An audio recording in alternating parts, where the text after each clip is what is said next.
အားလုံးပဲမင်္ဂလာပါဟုတ်ကဲ့အနာဂတ်စွမ်းဆိုပြီးပြောနေရတဲ့ hydrogen engine တွေကြောင်းအားလုံးကြားဖို့ကြားမဲ့ထင်ပါတယ်ဒါပေမဲ့အဲ့ဒီ engine တွေကတကယ်တမ်းဘယ်လိုအလုပ်လုပ်တာလဲဟုတ်တယ်မလားကဲဒီနေ့ရောအဲ့ဒီမေခွန်းကိုပဲကျွန်တော်တို့အသေးစိတ်ဖြေရှာကြည့်ကြအောင်ဟုတ်ပြီဒီနေ့မှာတော့အဓိကအဖြစ်ဒီအချက်တွေကိုဆွေးနွေးတော့မှာပါ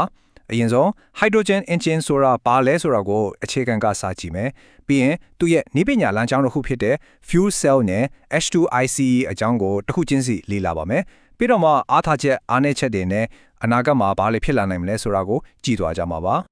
ကဲဒါဆိုပထမဆုံးအပိုင်းကိုဆက်လိုက်ကြအောင် hydrogen engine ဆိုတာတကယ်တော့ဘာကိုခေါ်တာလဲဒီမေးခွန်းလေးကိုတစ်ချက်လောက်စဉ်းစားကြည့်ပါဦး hydrogen ကားဆိုတဲ့စကားလုံးကိုကြားလိုက်တာနဲ့ဘယ်လိုကားမျိုးကိုမျက်စိထဲမှာပြီးမြင်မိပါလဲအဖြေကတော့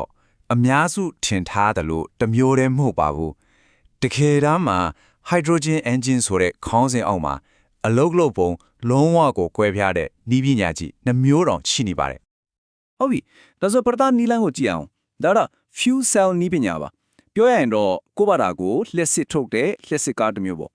ဒါကလူများစု hydrogen ကားလို့ပြောလိုက်ရင်သိကြတဲ့နည်းပညာမျိုးပါအဓိကမှတ်ထားရမယ့်ချက်က FCEV ဆိုတာအခြေခံကတော့လက်စစ်ကားပဲဒါပေမဲ့ तू ကအပြင်က platform မှာအားသွားတွင်းနေစရာမလိုဘူးကားပေါ်မှာတင် hydrogen ကနေလက်စစ်တာအားကိုလိုအပ်တဲ့လောက်ကိုနိုင်ထုတ်ပြီးမောင်းနေတာပါ။အိုးသူ့ရဲ့လေပတ်ပုံကတော်တော်လေးစိတ်ဝင်စားဖို့ကောင်းပါတယ်။ကြည့်လိုက်ရအောင်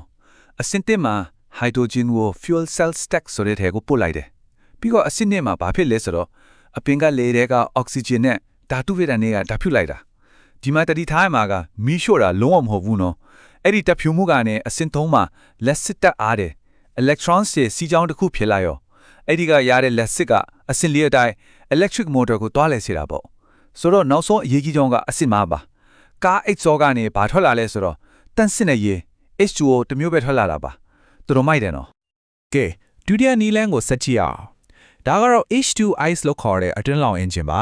ဒါကိုကျတော့ gassy engine ရဲ့ညီကိုလို့တင်စားလို့ရတယ်ဘာလို့လဲဆိုတော့သမားရိုးကျကား engine နဲ့အကြောင်းနားလေသူတွေအတွက်သူ့ရဲ့အလုပ်လုပ်ပုံကပိုပြီးတော့ရင်းနှီးနေမှာပါဒီမှာကြည့်လိုက်တာနဲ့ရှင်းနေတာပဲ H2IC engine ကတာမန်တက်စီ engine နဲ့အလုပ်လုပ်ပုံကထပ်တူနေပါကွာတော့တာလေးကတက်စီနေရာမှာ hydrogen ကိုအစားထိုးပြီးမီးရှို့လောင်ကျွမ်းစေတာပဲ engine ထဲမှာ piston တွေအပေါ်လှုပ်ရှားပုံစုပ်တယ်ဖိတယ်ပေါက်ခွဲတယ်ထုတ်လွှတ်တယ်ဆိုတဲ့ four stroke cycle ကအတူတူပါပဲလောင်စာပဲဖြောင်းသွားတာအဲ့တော့သူက gassy ထက်တော့အများကြီးပိုကြန့်ရှင်းတယ် CO2 လုံးဝကိုမထွက်ဘူးဒါပေမဲ့ engine ထဲမှာအပူချိန်ရမ်းမြင့်တဲ့အခါလေထဲမှာပါတဲ့ nitrogen နဲ့တွားပေါင်းပြီးတော့ NOx လို့ခေါ်တဲ့ nitrogen oxide အနှဲငယ်တော့ထွက်နိုင်နေတယ်ဒါကတော့ဘာမှကိုမထွက်တဲ့ fuel cell နဲ့ကွာခြားတဲ့အချက်လေးတစ်ခုပေါ့ကဲအခုဆိုရင်ဤပညာຫນွေမျိုးစလုံးကိုနားလည်သွားပြီဆိုတော့လက်တွေ့မှာကဘယ်လိုအားသာချက်တွေအားနည်းချက်တွေရှိမလဲတစ်ချက်ချင်းစီကြည့်လိုက်ကြရအောင်တီစရာလေးကနှစ်ခုကိုရင်ပြထားတာတော်တော်ရှင်းပါတယ်စွမ်းရည်ထိရောက်မှု efficiency ကိုကြည့်ရင် fuel cell က 60% လောက်နဲ့အများကြီးတာတယ်ထွက်ပစ္စည်းမှာလည်း fuel cell ကရည်ညိုတဲ့ပဲထွက်ချိန်မှာ H2IC က NOS နဲ့ပါနိုင်တယ်အတန်ကတော့ရှင်းပါတယ် FCEV ကလက်စစ်ကားလုံးငြိမ်နေပြီး H2IC ကတော့ engine တန်ကြားရမှာပေါ့ဆိုတော့အထူးကွာထားချက်ကမောင်းနေမှုပဲ FCEV ကိုလက်စစ်မော်တာကမောင်းပြီး H2IC ကိုတော့ piston engine ကမောင်းနေတာဖြစ်ပါတယ်ဒီနည်းပညာနှစ်မျိုးလုံးရဲ့အကြီးဆုံးအားသာချက်တွေကဘာတွေလဲဆိုတော့တက်စီးဖြည့်တယ်လို့ပဲမိနစ်ပိုင်းအတွင်း hydrogen ပြန်ဖြည့်လို့ရတယ်ဘက်ထရီကားတွေထက်ခရီးမိုင်ပိုမောင်းနိုင်တာမျိုးတွေရှိတယ်ပြီးတော့အရေးကြီးဆုံးကကာ exhaust နဲ့ကာဗွန်ဒိုင်အောက်ဆိုက်လုံးဝကိုမထွက်တာပါပဲပတ်ဝန်းကျင်တွေကတရန်ကောင်းတာပေါ့ဒီလောက်ကောင်းနေတာဆိုရင်ဘာဖြစ်လို့ hydrogen ကားတွေကိုလမ်းပေါ်မှာအများကြီးမတွေ့ရသေးတာလဲဟုတ်တယ်မလားအဲ့ဒီမှာစင်ခေါ်မှုတွေရှိနေလို့မတကယ်တော့အထူးစင်ခေါ်မှုကကားပေါ်မှာတင်မဟုတ်ပါဘူး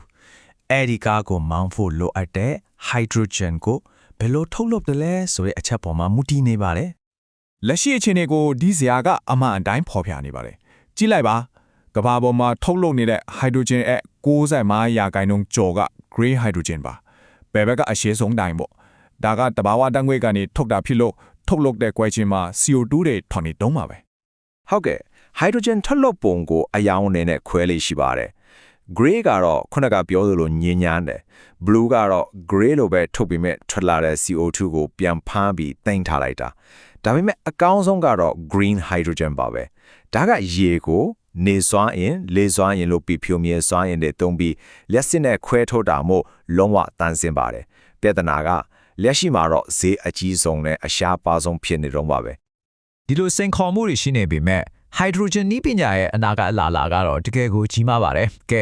နောက်ဆုံးအပိုင်းအနေနဲ့ရှေ့ဆက်ရမယ့်ခီးကဘယ်လိုရှင်းမလဲဆိုတာကြည့်လိုက်ရအောင် အချို့ပြောရရင်တော့ကားတွေရဲ့ဈေးနှုန်းကြီးမြင့်နေတာရဲ့ hydrogen ဖြည့်ဖို့ station တွေလိုအခြေခံစောကုန်တွေမရှိသေးတာရဲ့ကကြဲကြဲပြန့်ပြန့်သုံးနိုင်ဖို့အတွက်အကြီးမားဆုံးတားဆီးတွေအဖြစ်ရှိနေတော့မှာပဲ ဒါပေမဲ့ hydrogen ရဲ့အနာဂတ်ကကားလီတွေပဲမဟုတ်ပါဘူး